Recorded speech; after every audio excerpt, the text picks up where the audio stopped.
আপনি আমাকে কথা বলতে দিবেন না, আমি কথা বলবো আপনি গুলি করে মারবেন। আমাদের এদের অনেকের জন্মই হয় নাই, তখন আপনারা এখনো এদেরকে রাজাকার বলেন। আপনার লজ্জা করে না? আপনারা এই বাচ্চাগুলিকে এই কথাগুলি বলেন।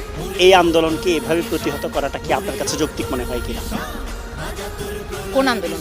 শিক্ষার্থীদের দাবি যেটা দমন পীড়ন, এটা তো আপনি কালকে যে সাইদ যে ছেলেটা ছিল, যে ছবিটা, রংপুরের ছেলেটা, ও নিরস্ত্র একটা ছেলে। আপনি স্টুডেন্টদের উপরে গুলি চালাতে পারেন?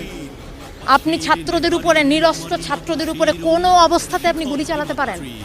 এটার জবাব প্রশাসনকে দিতে হবে। বাংলাদেশের মানুষ এটা জানতে চায় যে আমরা একটা প্রাণের কথা বলবো, একটা দাবি তুলবো। আপনার সেটা পছন্দ না হতে পারে, আপনি বাহাস করেন আমার সাথে, আপনি আমাকে কথা বলতে দিবেন না, আমি কথা বলবো আপনি গুলি করে মারবেন। ও একটা মায়ের বাচ্চা, ও একটা বোনের ভাই, আপনি ওকে মেরে ফেলছেন। এটা একটা কথা হলো? এটা কিছু হলো? এইটাকে আপনি বলবেন? এইটাকে আপনি স্বাধীনতা বলবেন? আমি কিভাবে আপনি কি এইখানে আপনি এই প্রশ্ন তুলবেন যে রাজাকার নাকি কি? এগুলি হচ্ছে আপনারা বহুদিন ধরে এই কার্ড খেলে যাচ্ছেন। মুক্তিযুদ্ধ আর কি, আমাদের এদের অনেকের জন্মই হয় নাই, তখন আপনারা এখনো এদেরকে রাজাকার বলেন। আপনার লজ্জা করে না? আপনারা এই বাচ্চাগুলিকে এই কথাগুলি বলেন।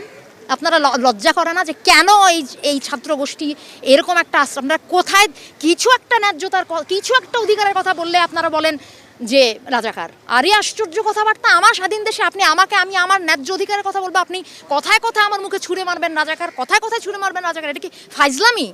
এটা বাংলাদেশ, এটা অনেক মানুষ, সাধারণ মানুষ এখানে যুদ্ধ করে স্বাধীন হয়েছে। আপনারা সেই ক্ষেত্রে মুক্তিযুদ্ধ বিরোধী কাজ করেন। যারা কথায় কথায় রাজাকার শব্দটা ব্যবহার করেন, আপনারা নিজেরা আজকে বাংলাদেশের স্বাধীনতার পরিপন্থী মানুষ। আপনারা চর্চা করেন, শিখে আসেন, এই বাচ্চাদের কাছে শিখে আসেন স্বাধীনতা যুদ্ধ কাকে বলে। ওরা করছে সংগ্রাম, ওরা রাস্তায়, এবং আপনারাও করেন আপনাদের জায়গায়, দোহাই লাগে, আপনারা আপনাদের কাজ করেন। শিক্ষার্থীদের সাথে আমি সম্পূর্ণ একাত্ম। শিক্ষার্থী শুধু না, বাংলাদেশের মানুষের কথা শুনতে হবে আপনাকে। এখানে অনেক ঘটনা ঘটে যাচ্ছে। এইখানে আপনি সেই মুক্তিযুদ্ধ আর রাজাকার নিয়ে পড়ে আছেন। এখানে মানুষের প্রাণের কথা শুনেন। রিক্সাওয়ালারা কয়েকদিন আগে 400 টাকা হলো মরিচের কেজি, সেটা নিয়ে শুনেন। কুড়িগ্রামে বন্যা হচ্ছে, সেটা শুনেন। হ্যাঁ, মানুষ একটা মেডিকেল কলেজে গিয়ে দেখেন সাধারণ মানুষের একটা চিকিৎসা পেতে কি, আপনাদের একটা শ্রেণীর মাথা ব্যথা হলে তারা সিঙ্গাপুরে দৌড় দেয়, আর আমার দেশের মানুষ মানে ক্যান্সার হয়ে গেলেও বা বড় বড় চিকিৎসার পয়সা না, এরা করবে না চিকিৎসা। আপনি কি বলেন এটাকে? এটা কি স্বর্গরাজ্য? এটা কি সত্যি তাই এরকম? এটা বাংলাদেশ? এইটাকে আপনি বলেন? সাধারণ মানুষের অর্থনৈতিক স্বাধীনতা, কথা বলার স্বাধীনতা, কোনো কিছু যদি না থাকে আপনি সেটাকে বলবেন? আমাদের অনেক যুদ্ধ বাকি, সেটা আমাদের করতে হবে। সবচেয়ে বড় কথা হচ্ছে সক্ষমতা। আপনি কি একটা সাধারণ মানুষ হিসেবে অনুভব করেন যে আপনি স্বাধীন, আপনি একটা সুন্দর জীবনযাপন করতে পারেন এখানে, স্বাধীনতার বোধ?